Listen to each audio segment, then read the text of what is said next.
नमस्कार। मैं डॉक्टर हिमानी भाटिया राजकीय स्नातकोत्तर महाविद्यालय बारा हिंदी विभाग में कार्यरत हूँ।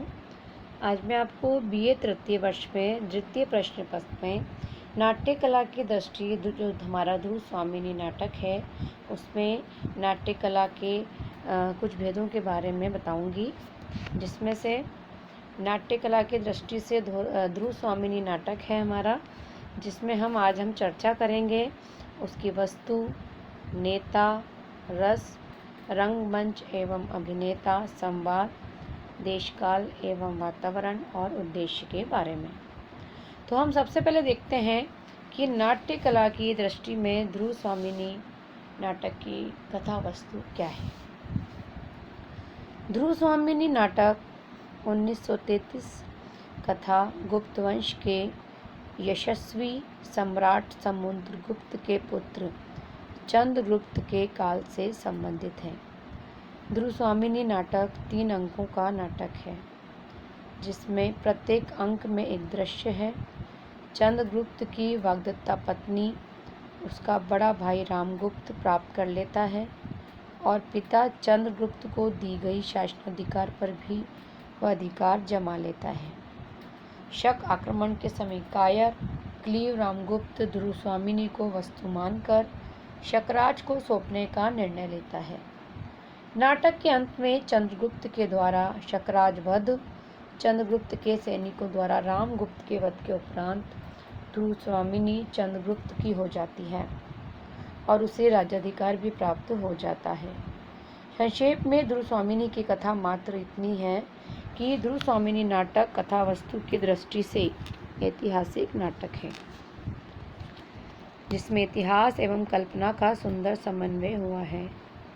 यह नाटक यथार्थवादी नाटक है जो आज भी प्रासंगिक है। इस नाटक में 5 कार्य व्यवस्थाओं एवं 5 संधियों का सुंदर निर्वाह हुआ है। वस्तु संगठन की दृष्टि से ध्रुव स्वामिनी नाटक एक कसा हुआ सिमटा हुआ नाटक है। ध्रुव स्वामिनी नाटक की आधिकारिक कथा ध्रुव स्वामिनी से संबंधित है, जबकि गौण कथा कोमा से संबंधित है।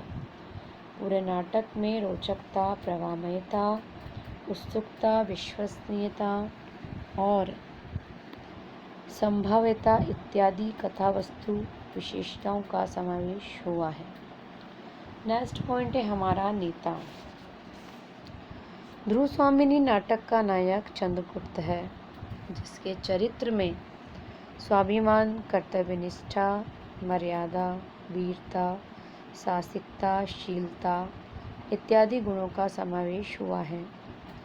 ध्रुव स्वामिनी नाटक की नायिका ध्रुव स्वामिनी है, जिसके चरित्र में आत्मबल, स्वाभिमान, कर्तव्यनिष्ठा, उदारता, विवेक बुद्धि के साथ साथ प्रेम एवं नारी मुक्ति संघर्ष इत्यादि चारित्रिक विशेषताएं अभिव्यंजित हुई हैं।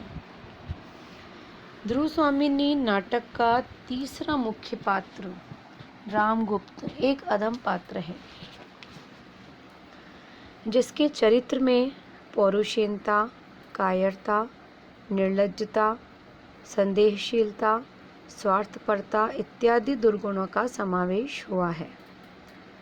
ध्रुव स्वामिनी नाटक के गौण पात्रों में मंदाकिनी, कोमा, शिखर स्वामी, पुरोहित, शकराज और मिहिर देव इत्यादि पात्रों की योजना हुई है। ये पात्र कथा विकास में सहायक सिद्ध हुए हैं। तीसरा पॉइंट है हमारा रस। ध्रुव स्वामिनी नाटक के प्रारंभ में हास्य रस की सुंदर सृष्टि हुई है।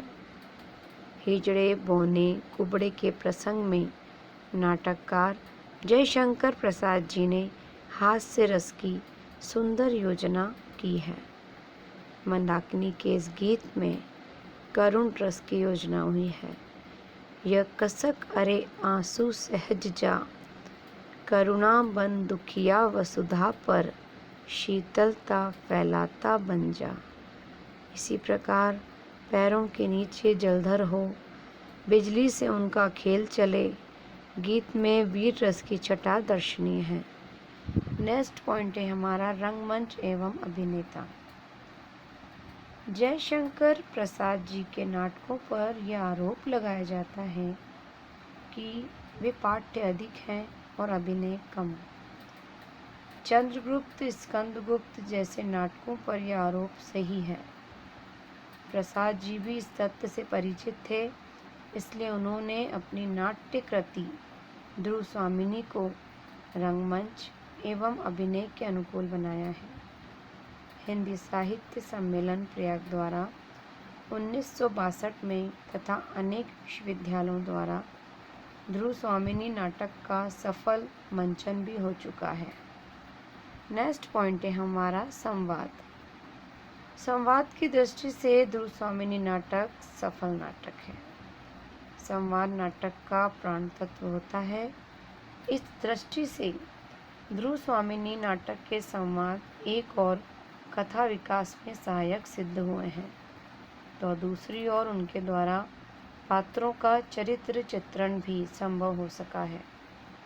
ध्रुव स्वामिनी नाटक के संवाद संक्षिप्त, चुस्त, पात्रों की मनः स्थिति के अनुकूल तथा परिस्थितियों के अनुकूल हैं। इनमें स्वगत कथनों की भी अधिकता नहीं है। कुल मिलाकर संवाद योजना की दृष्टि से नाटक सफल नाटक है। नेक्स्ट पॉइंट है हमारा देशकाल एवं वातावरण। देशकाल एवं वातावरण की दृष्टि से ध्रुव स्वामिनी नाटक में देश अर्थात स्थान भारत है एवं काल की दृष्टि से ध्रुव स्वामिनी नाटक का काल चंद्रगुप्त के काल से संबंधित है। वातावरण की दृष्टि से ध्रुव स्वामिनी नाटक में गुप्त काल के राजनीतिक, सामाजिक एवं धार्मिक वातावरण की अभिव्यक्ति हुई है। प्रसाद जी ने गुप्त काल के राजनीतिक जीवन के विषय में रामगुप्त द्वारा छल कपट, षड्यंत्र इत्यादि के माध्यम से राजनीति जीवन में व्याप्त कुचक्रों, षड्यंत्रों, छल कपट इत्यादि का चित्रण किया है। इस नाटक में सामाजिक परिस्थिति के अंतर्गत नारी के दयनीय दशा को मुखर किया गया है और नारी के दयनीय दशा को जो मुखर किया गया है उसके साथ साथ उस समय नारी मात्र भोग्य विलास भी बताई गई है। वह बिस्तर की वस्तु मात्र थी। धार्मिक दृष्टि से समाज में पुरोहितों का महत्वपूर्ण स्थान था। लास्ट है हमारा पॉइंट उद्देश्य।